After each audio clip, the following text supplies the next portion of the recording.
everyone, and welcome to another installment of TEDXcellence, the show in which I find out that everyone is treated equally, except when they aren't, even if they are. And I come to you live from my Corona bunker on the moon with Dogcat Fox, a Pepperjack, and all of you. Hello, everyone. Hope you're all well. Welcome to Monday. First day in my 5th year on YouTube. Monday. Yes, friends, we're back once again. Hopefully for something educational. Possibly is. I don't know. I never do. But I find out each time along with you. And who are you? Well, you might be Wade Willison, hello. Mike R, hello. Asian Hippie, hello. Joe Faps, hello. Somnamnul Nation, hello. Dr. No, hello. Humble Clay, hello. St. Michael, hello. No Room for Squares, hello. Cynic, hello. Keeverdam, hello. Zalbla, hello. Chicago Mike, hello. Havoc Vladimirovich Stalinov, hello. And then chat jumps because, of course, it does. Black Belt for Christ, hello. Tarkata, hello. The gayest person on YouTube, thank you so much. One, please, and one you shall have. Check your logic, hello. Nostos Logia, hello. Or nostalgia? No, okay. Functional, hello. And then chat jumped again. Wow. Evil One, hello. Mr. E, hello. Green Death, hello. Keenan, hello. Sabian 187, hello. Super McFluffykins, hello. Corey Suzuki, hello.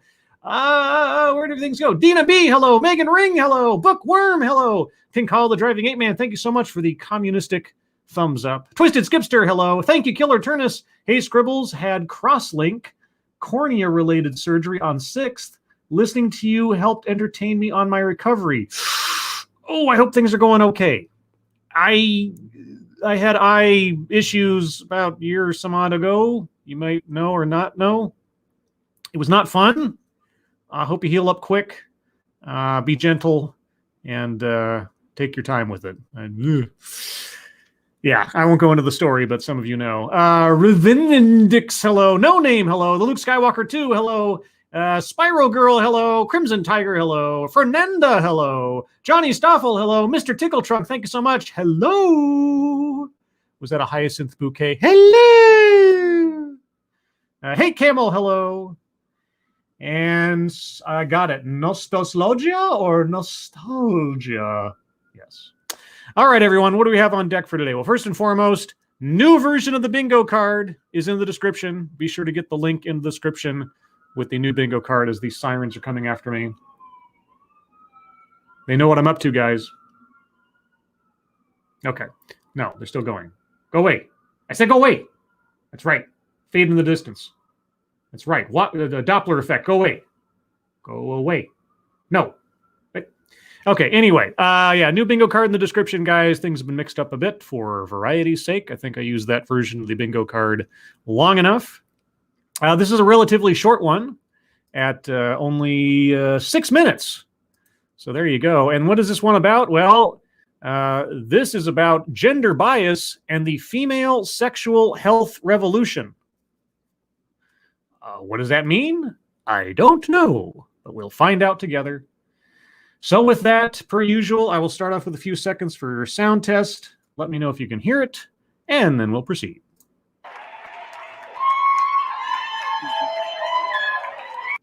I have a feeling that audience noise is not legitimate. I wonder if it's going to, like, cut off very suddenly as soon as she starts talking. And admittedly, we're in the pandemic, etc., so a lot of these TEDx's are done in confined locations without audiences to prevent spread and all that kind of thing. So I get it. It's just that the canned applause is a little maybe unnecessary. Maybe just like a musical intro or something. I don't know. Sounds good, says St. Michael. Sound is good, says Hate Camel. Sounds good, says Asian Hippie. And Green Death says that's some canned cheering. Yeah, I think so. Vanessa looked broken when I walked into the exam room. What? Did you say Vanessa looked broken? Sorry, I wanted to make sure I understood what you were saying. Looked broken. Okay, sorry, that's too. When I walked. Okay, back. No, shush. Okay, let's try that again. Vanessa looked broken. Vanessa looked broken. When I walked into the exam room. Vanessa looked broken. Okay, August 27th, 2020. Okay, so this isn't that old, which I appreciate. Vanessa looked broken. MD. Okay, so, all right. We have a doctor. Okay. I extended my hand Yeah. and I said, "Hello, Hi. I'm Dr. Javaid. Uh-huh. Can you tell me what's wrong?" Okay. We're going to call her Vanessa Uh, to protect her privacy. okay. She looked me in the eyes Yes. and she said, "I've suffered a stroke. Oh. I've driven 2 days to come see you. Whoa. I'm exhausted." Why would 2 days? I've driven 2 days to see you because she. What? I mean, I'm not at the point of saying this is the anecdote that never happened before because I've heard crazier things, but I'm just like, what? I've been to doctor after doctor in Florida, Okay. and no one could help me. In fact, they told me I should just be thankful to be alive. Okay. Well, so your patient was from Florida. I'm assuming you are located in Cincinnati since this is a independently organized event. She drove 2 days after having a stroke to get to you specifically because no one in Florida would help her. I'm leaning on to anecdote that I don't believe actually happened, but let's hear more. Dr. Javaid, Yes. I need you Uh-huh. to help me save my marriage. What? What? I have no libido. Oh. Okay. So she had a stroke, and the stroke killed her libido, and she drove 2 days to see this particular. Okay, now I don't know what our speaker does for a living, so if her specialty is, sex drive in women or something, then maybe she does need to go that far away to find a specialist. But still, I just drove 2 days. Shouldn't she have an appointment? Like, shouldn't you know she was coming? Maybe. This is Kyle. Thank you so much. Hello, chat people and Scribe. You called me Scribe. You didn't call me Scribbles. Have I finally grown up? Am I no longer a boy, but a man? I don't know.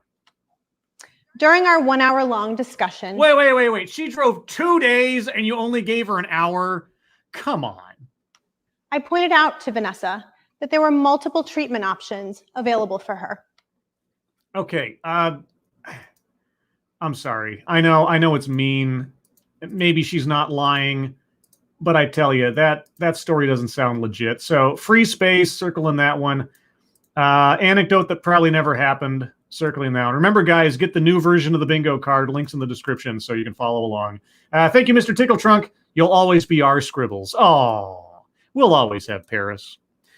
Okay, spent an hour talking to her about death of libido by stroke. Now, I don't know what strokes can do to people except for the, inner eyeball thing that I had. So I guess that's not impossible, but how do you treat a stroke-induced dead libido? She began to cry for what felt like a really long time. Mm-hmm. She was grieving the amount of time she had lost while getting to me. 2 days? I mean, yeah, that's a lot of driving, but it's just 2 days. Why didn't she take a plane or something? Well, okay. Unfortunately, Yeah. Vanessa's story is all too common. People losing their libido by stroke? Is that common? I honestly don't know. She is just one of millions of women that struggle with sexual dysfunction. I'm sure she is. Is sexual dysfunction only a women problem? In fact, according to a recent article in a medical journal. An article in a medical journal. Got it. 2 out of every 5 women struggle worldwide with their sexual dysfunction. All right. What's the associated percentage of men? Just curious. These patients often go undiagnosed, dismissed, and passed from doctor to doctor. They endure shame, isolation, and guilt. And when they finally get to a provider, they hear things like, "It's all in your head," or "Drink some wine." And horse hockey. Horse shit. I'm sorry. No. No. If I hadn't already circled anecdote that probably never happened. Nonsense. Drink some wine. Come on. And you'll be fine. Yeah. Or women were born to bleed, breed, and die.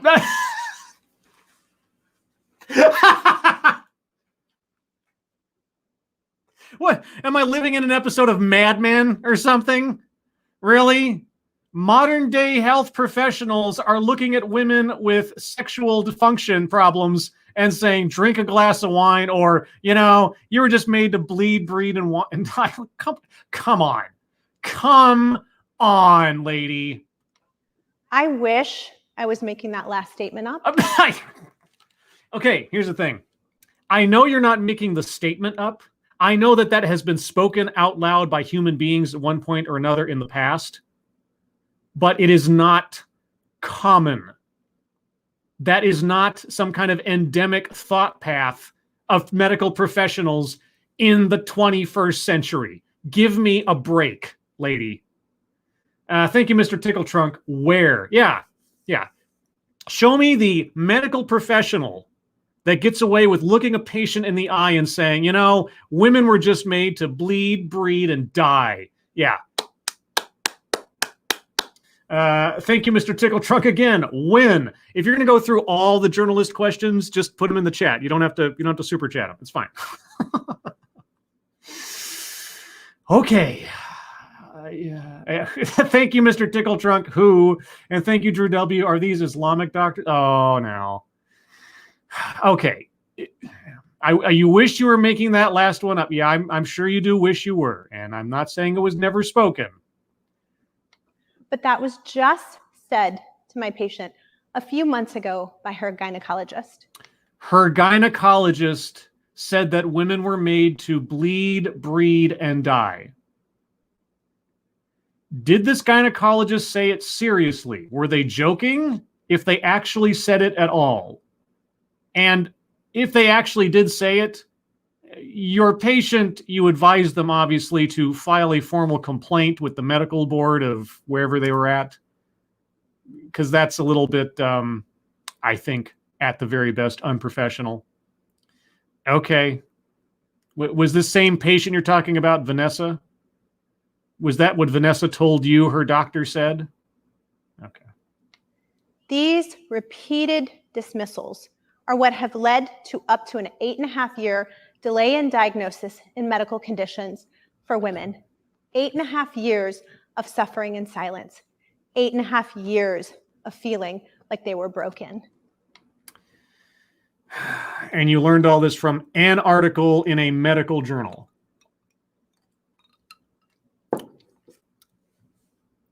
Got it. Imagine that I'm imagining quite a bit right now. You could not be intimate with the person that you love. Yeah, imagine that. If only I could imagine. Imagine that it hurts to have sex or that you've lost your sex drive. And thank you, Mr. Tickle Truck again. Hello, my name is Doctor. I no longer have a practice. Okay, yeah. Imagine that your sex drive disappeared. It's true. This is something that does happen to people. More so than we probably want to admit, especially when you get older and so on and so forth. Yes, it has to be terrible. I'm not in that category yet, hopefully, but anyway. Imagine now that you judge yourself. You ask yourself, what is wrong with me? Is this only a female problem? Just answer me that. Is lack of libido, lack of sex drive, or loss of sex drive, is it a gendered issue? And if not, why aren't you talking in generalities? You go to the doctor and you find out that there are only 2 FDA-approved treatment options for women and 26 for men. Okay, is that because of sexism, or is that because male and female biology is different? I don't know. I'm not a doctor. Are you going to tell me? Or are you just going to do the God of the gaps theory of statistical analysis and say, there's only a couple options for women, but there's a lot of options for men, therefore sexism? Is that where we're going? 26-2. Yeah. Your male partner can go to the doctor, Uh-huh. pretty readily get a diagnosis, Uh-huh. and get a medication like Viagra. Yeah. Okay. And do male and female bodies operate differently by any chance? Viagra was FDA approved in 1998 in only 6 months. Yeah. Addie, the first ever female sexual health drug, was FDA approved in 6 years and was not available until 2015. Uh-huh. And is it effective? Does it work? Why did it take so long? Because maybe it wasn't shown to be effective? Maybe? If I'm not completely mistaken, there was a long set of reports and studies on that drug, and it didn't turn out that well. I don't have it in front of me, but of course, if my crack team of researchers in the chat could look up ADDI and tell me if there was any controversy over its effectiveness, I'd be curious to know. Thank you, Chicago Mike. Imagine there's no heaven. It's easy if you try. Yeah, it's true. OBGYNs like me, we specialize in women's healthcare, yet our training is limited to anatomy, contraception, sexually transmitted diseases, and pregnancy. Wait, I got a question. 26 remedies for men, 2 for women. Now, is that showing that there's preference to men, or that trying to cure male sex drive loss doesn't have a silver bullet? I mean, if there's 26, why is Viagra an issue? I mean, Viagra should be the end-all be-all, right? But it isn't. There's 26 options. There's 2 for women. Does that mean women's options are more refined? Or that men just have a lot more product lines to choose from? Or is it that men's solving that problem is far more complex than solving it for women? And taking time with approving a drug, is that you were complaining about Viagra going for only 6 months before it was approved, but the women's one was 6 years? Do you not want drugs to be safe and safely tested? I'm getting some mixed messages here. Thank you, Drew W. There are several kinds of wine for women. Yes, there are. Why? Why are we ignoring an entire body system? They're not. Your body system is not being ignored. Do you know how much money is spent on women's healthcare as compared to men year to year? I mean, what was it? The last time I had to look this up for something, it was something like 56% of all medical spending is on women and the remainder's on men. We're talking like trillions of dollars, or $1.5 trillion or something, as compared to $1 trillion to men, or something like that. And do not tell me that women are ignored in medical care. It's just not the case.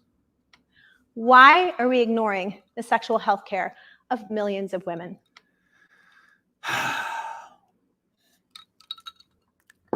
Who's we, and what proof do you have of this, save for anecdotal evidence from one patient you've brought up so far, whose story sounds ridiculous? I'll tell you why. Oh, okay. There's a glaring gender disparity in sexual health care in the United States. 56% to 44%. I might be off on a percentage point or two, but that is the difference in healthcare spending between women and men in America. Okay? There is a gender disparity in women's favor.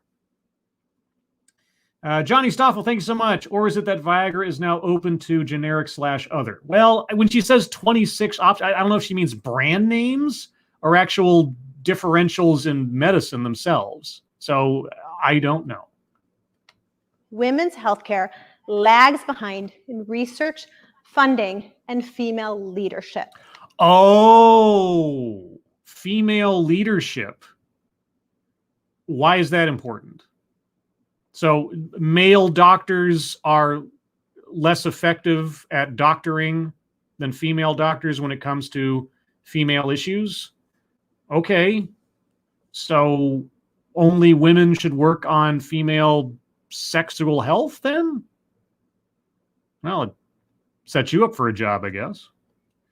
Let's see. Anal Lynn, Scribe Light, Addie causes blackouts and heart attacks. Yeah, I remember there was it Teal Deer?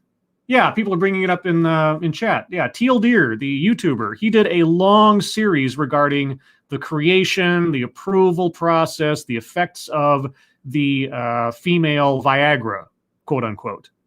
Long before it actually got picked up in the media to any great extent, if I remember correctly. And it was a very iffy result in that. And could that be, by any chance, because men and women's bodies and sexual makeups, biologically and chemically, are just very different from one another? Maybe.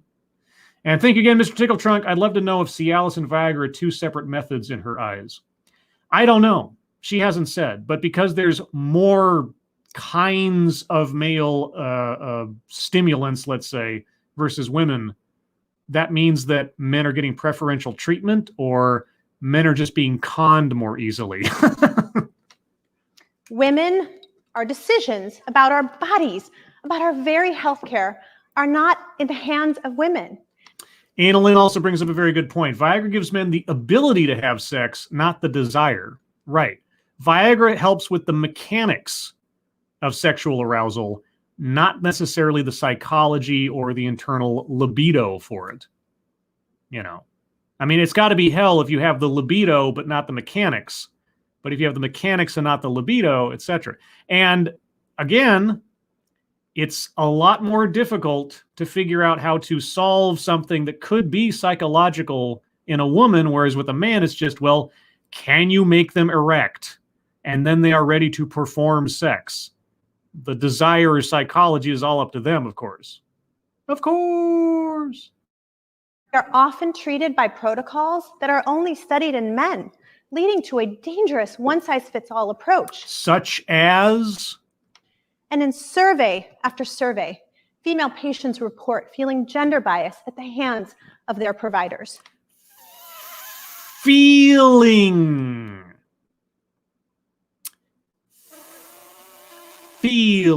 Okay, I'm going to the bingo card again real quick here. We've waited long enough.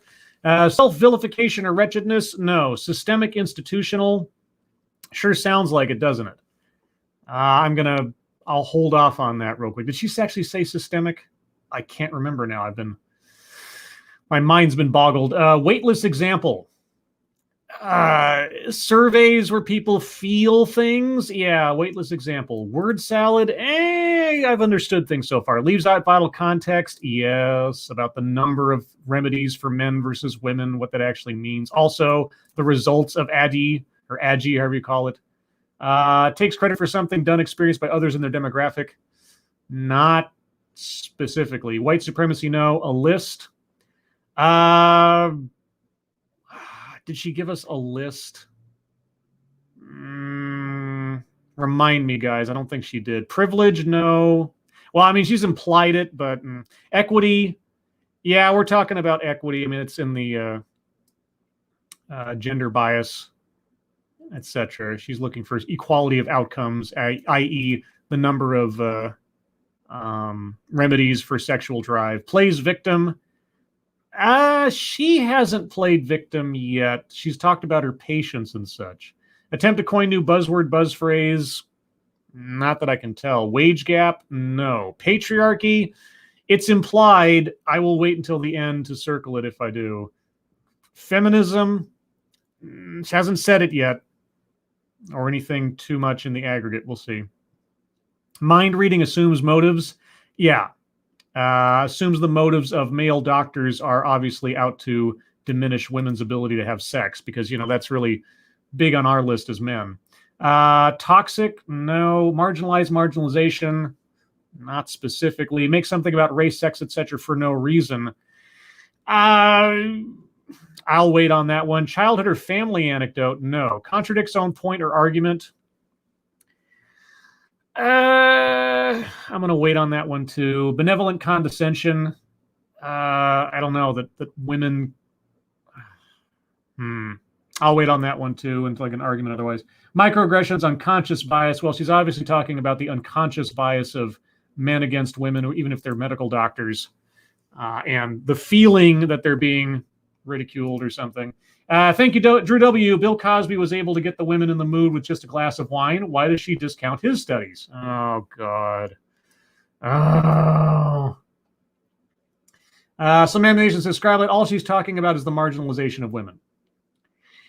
Okay, I'll give that to you. I'll give it to you. That's true. All right, circle that one, and we continue.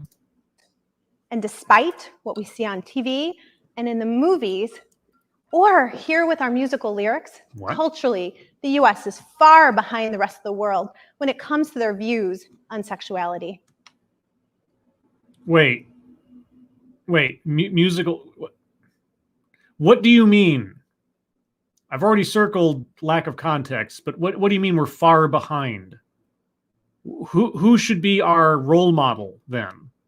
If we're far behind on sexuality, you want to tell me some other country where they do it better? And the more these patients are dismissed, the less likely these female patients are to come forward or to get needed treatment options.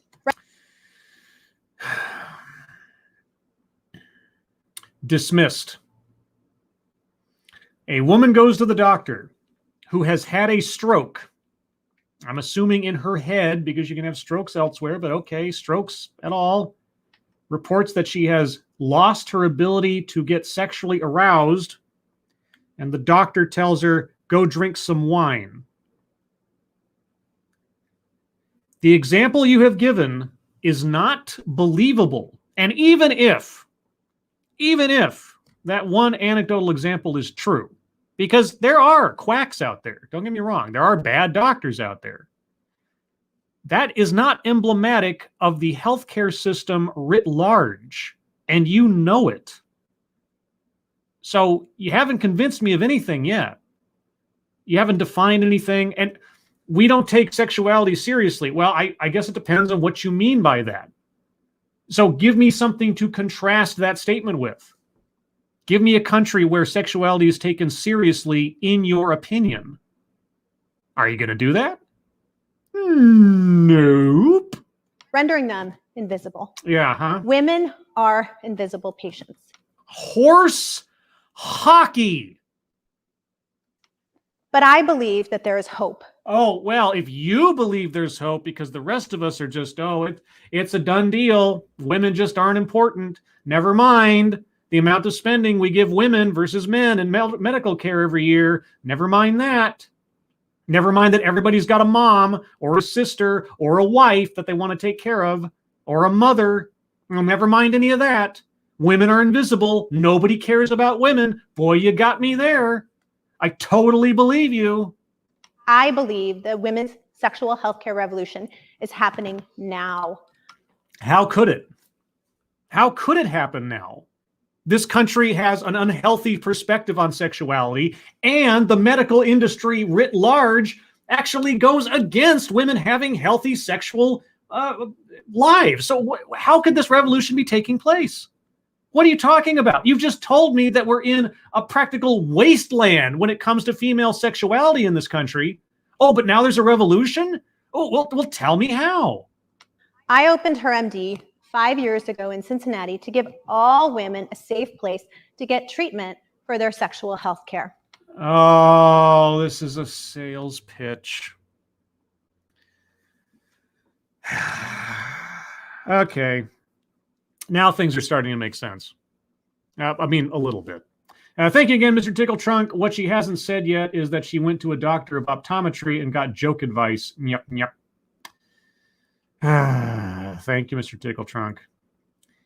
What was it again? Sorry, I want to make sure I get her plug in here real quick. 5 years ago in Cincinnati. Oh, sorry, I missed it. Try that again. Revolution is happening now. Yes. I opened Her MD. Her MD. Okay. Piece of advice for our speaker in the future. You want to have a visual aid that shows your logo, and you want to say it a bit slower because it came out real quick and I wasn't quite sure what you'd said, but okay. Her MD. Hermed.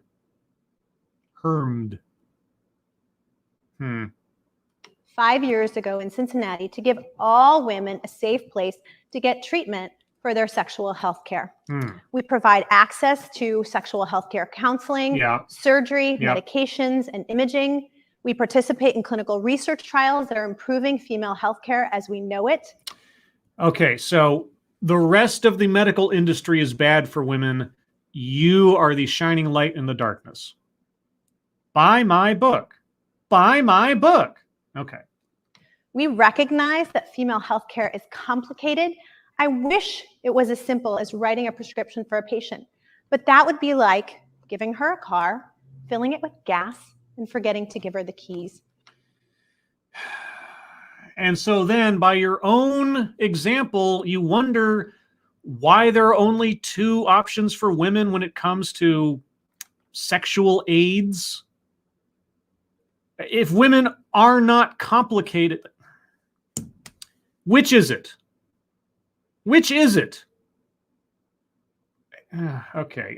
Thank you, Drew W. Does she think Saudi FGM is a better healthcare program compared to us? Well, I don't know what she was talking about. She never told us, like, what, if not in American culture, what culture or country treats sexuality in a healthy way, in her opinion. You don't just get to drop, we don't treat sexuality healthfully in this country. Well, okay, well, how should we? Or is there an example you can give that shows us what you mean by a healthy view on sexuality? No? Well, then I don't know. Are you talking about Germany? Are you talking about Canada? Are you talking about Thailand? I mean, what are you talking about? I don't know. Contradicts own point or statement, circular argument, circling that one. Because either women's bodies are complex and trying to make a simple situation and look at it simply is right, or it's wrong. Which is it? We have to treat both body and mind. Okay, what does Viagra do? What does Viagra do? Does Viagra treat both body and mind, or just the body? So are men actually being treated in the same way as you say women should be? Do men not have mental problems when it comes to sexuality? Does the medication that? Do you understand what men's sexual aids actually do for a man? I really hope you're an expert at female health, because I'm not sure you know a heck of a lot about male health. HerMD is one of the few centers around the country that, number 1, specializes in female sexual health care. I could not have guessed by the name or your general mission statement. Number 2, takes this multidisciplinary team approach. And number 3, does so within an insurance model. That's the list. 1 and 2 and 3, a list. Circling a list. All right. And it's a start. We're revolutionizing women's healthcare as we know it. Says you. And if we circle back to my patient, Vanessa, the last time I saw her, she said, I'm no longer crying about my sex life. In fact, she had a big smile on her face. And she said her husband was smiling too. And getting back to those husbands, I believe all men deserve all the health care they have and more. No, you don't. No, you don't. You just said that men had too many options in helping with their sexual problems while women didn't have enough. Do they deserve 26? Because it sure didn't sound like you thought they deserved 26. Really? Really? Okay. You're going to bring up men as needing... Okay. Yeah. Gender bias in sexual health care. All right. I just want women to have equal access to health care. Okay. I'll wait until this. We're almost over with this. I will show something after this. I don't believe women should have to drive thousands of miles to get the health care that they need. Humble Clay says, Scribe, can you replay that? Sure. Now, remember, the link to the original is in the description. So for whatever reason you want to take a look at this yourself, you can find the original in the description, but I'll replay that part. About my sex life. In fact, She had a big smile on her face, and she said her husband was smiling too. And getting back to those husbands, I believe all men deserve all the health care they have and more. I just want women to have equal access to health care. I don't believe women should have to drive thousands of miles to get the health care that they need. I don't believe that your patient Vanessa had to drive thousands of miles to get the health care she needed. It makes no sense. Makes no sense at all. It also should make no sense that you walking into the room to meet her for the first time didn't already know where she was coming from or why or how long it took her, given the fact that she had to have made an appointment. That just doesn't make any sense. I want women to educate themselves, advocate for themselves, and empower themselves to align themselves with the provider that will allow them to live their best life. Women want, need, and deserve to be visible. Fake applause. Okay, let's see. Benevolent condescension, talking as though women don't already take charge of their lives or their health care or their assertiveness in it or something. Yeah, bullshit. Most of the women in my life are the first ones to be the most aware of their medical situations and be the most assertive in making sure that they get what they need when they need it. So if she's going to give me some kind of crazy anecdote, I'll go off my own anecdote. Okay, so I'm going to, before I show off the bingo card, I want to, now, truth be told, in a rare instance, I actually did a little bit of research beforehand because I didn't know what she was going to talk about, but just on the basis of the title of this, I was curious to know.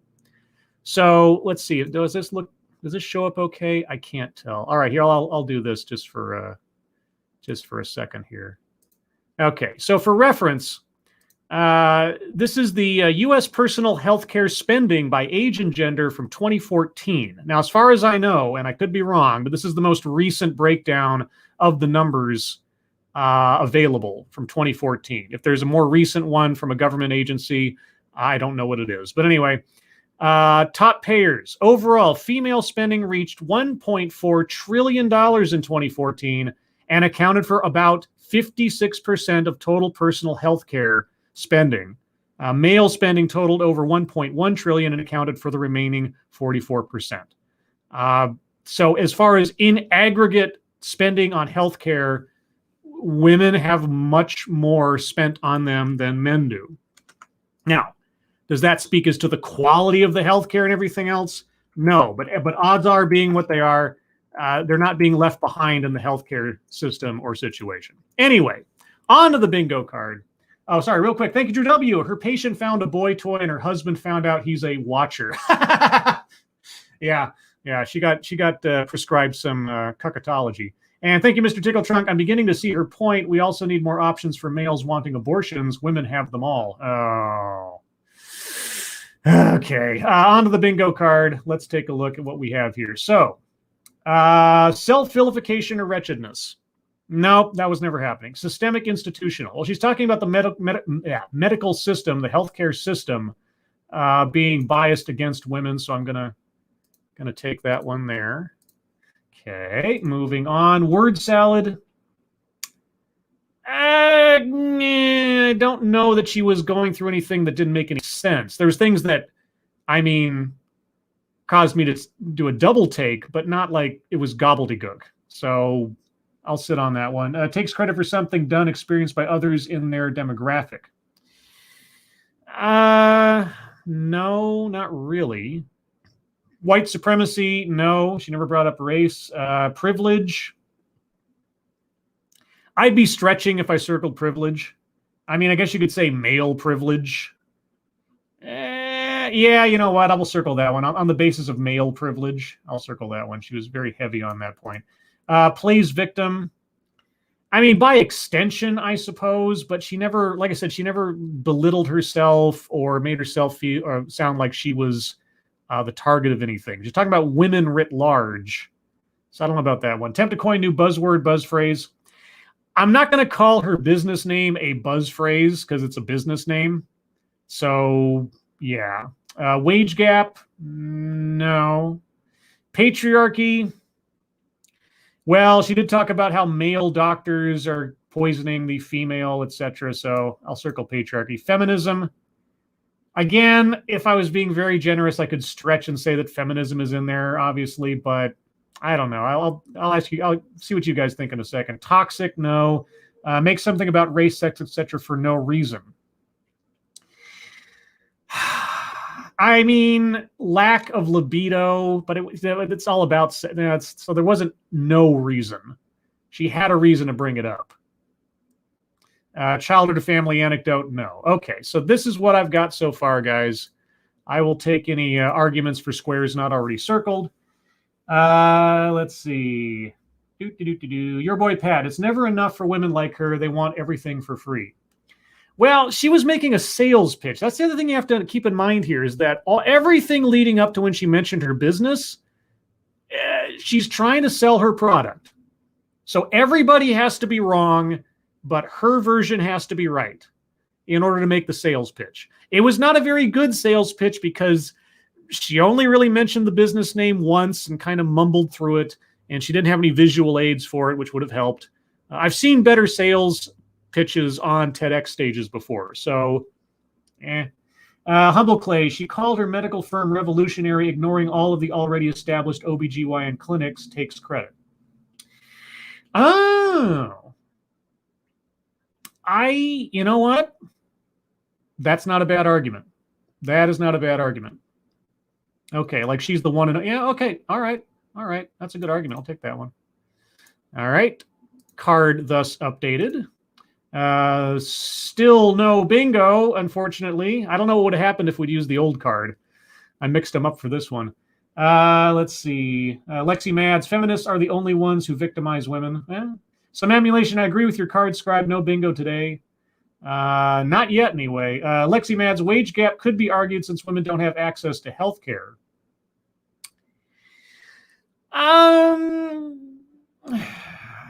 That kind of falls into patriarchy. She'd have to have talked about personal economy, and she never really did. The costs. Did she ever talk about the costs to women or something like that? I might be able to buy it in that case. I don't think she ever did, though. Mr. E, bringing up that men have 26 different physical remedies and acting like they are panacea for men but no women, that makes something about sex for no reason, it is irrelevant.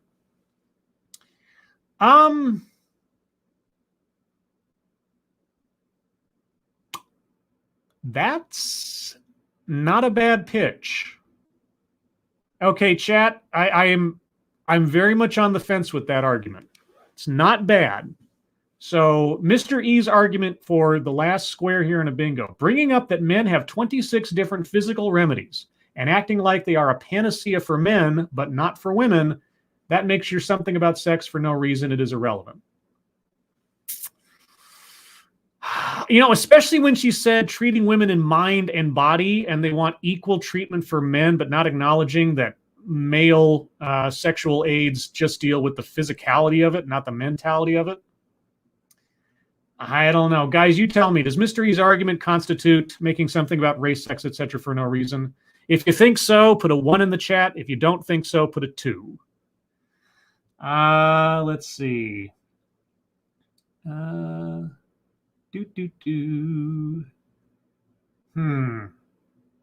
Okay, I got an agreement. I got a 1. I can see it.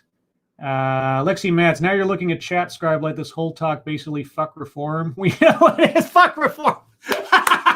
Yeah, that's right. It's fuck reform. I'm getting a lot of 1s. You know what? Oh, some emulation says too much of a stretch, I think. Oh, gosh, undecided. TOS says 1.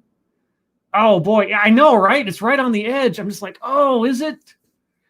I mean, she did contradict herself, but oh, boy. Oh, that's a rough one. Mr. E, I like it a lot, but I don't know. It's just, does it make it over the line? Oh, I have my doubts. There. I need a better argument.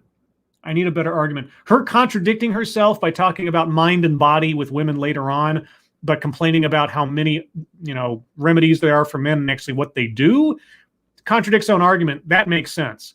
Make something about race, sex, etc. for no reason. This whole thing was about gender and treatment back and forth. So there was a reason for it. I mean, it might have been a bad example, but it doesn't necessarily qualify. Let's see. Some animation says, what the hell? Play the bingo. What's a one between friends? The bingo card is sacred. I have to keep some kind of legitimacy here, especially when it comes down to just a bingo, just doing it for the sake of doing it. Why bother having the card at that point? Let's see. Thrashy, doesn't helping the men also help a lot of women indirectly? Well, I mean, with the admission that there are distinct differences in male and female body chemistry and also mentality when it comes to sexuality, saying that there is a difference and that women need a different treatment or a different consideration when it comes to this stuff than men is not an illegitimate thing to say, okay? Because they are different. But to say that women are invisible, that women have no treatment, that women are ignored or dismissed when they say such things, I mean, it can be a psychological thing. But then men aren't sort of free of that either. Men going to therapy for sexual dysfunction, etc. Like I say, you can put medicine into a man and make him mechanically capable of having sex. That's not that difficult in the grand scheme of things. But having a man who has no libido enjoy sex, want sex, and so on, that's a tougher thing. And it's on the same level as a woman. If it's partially psychological, could be chemical. Who knows? Difficult to diagnose. I would have liked to have had our speaker talk about the similarities in treating male and female libido problems, not just physical capability, but actual mentality or psychology, and then contrast how women are treated or what kind of treatments are available versus men. But she went straight to the Viagra option, which doesn't say anything about mentality necessarily, but just physicality. What is a drug for except to deal with the chemical imbalances? So anyway, all that being said, let's see, Annalyn Scriblight, it isn't for no reason. She was lying to make her point. Lying about what? Well, okay, no, I understand what you mean. Sorry, I misread that for a second. My brain's in three different directions right now for various things. Hormonally, right. Hormonal, it's pure fabrication of faux inequality. Mr. E, I'll tell you right now, Viagra will not significantly help a man achieve an orgasm. Yeah, like I said, it makes you mechanically capable. It does not necessarily lead through to the end kind of thing. Let's see. Killer Turner says, I changed my vote to undecided. And Jacqueline Dusk says, women don't get erectile dysfunction. Right. It's two completely different situations. And she didn't compare and contrast, except in the number of remedies available, quote unquote, which doesn't say anything at all. All right, guys, I don't see any other arguments for squares to be circled. I think we just missed it by a nose on this one, but hey, it happens from time to time. But look at that. We filled up that card a lot for a 6-minute talk. So not too bad. I still think that so far, this is probably the best refined version of the bingo card as far as like what's in the squares. So I think we did pretty good overall. A programming note for those of you interested. On Wednesday this week, which would be the 14th of October, 2020, which will be also probably the next TEDXcellence, since I don't do them on Tuesdays, I will be, at least as scheduled right now, having a special guest for a tandem TEDx talk, and that will be Irate Alex, direct from the limey shores of the UK, to talk about ADHD. Yes, friends, a TEDx talk about ADHD with Irate Alex. Can you imagine anything more wonderful? I know I can't, and I can imagine quite a bit. But with that, friends, everyone, we're going to call it there. Thank you guys so much for joining me today. I really appreciate your attendance. Thank you so much for your participation, especially. And most importantly, thank you so much for your generosity. I really, really do appreciate it so much. If you would like to hear more from me or the Ranting Monkey or Satsu 2 Cents, you can find all three of us tonight on Satsu 2 Cents' channel at 6 p.m. Pacific, 9 p.m. Eastern for the Lords of the Night, where we will talk about the news of the day, news stories that you submit, what we've been up to on the internet, and then your questions and comments. Everyone, I hope you are all safe and well. If you're not well, please, please get well soon. And let's see. I had something else to say there, but then my mind went blank. So there you go. It's Monday, everyone. Have a good rest of your day, and I'll see you on the next one. Take care. Bye-bye.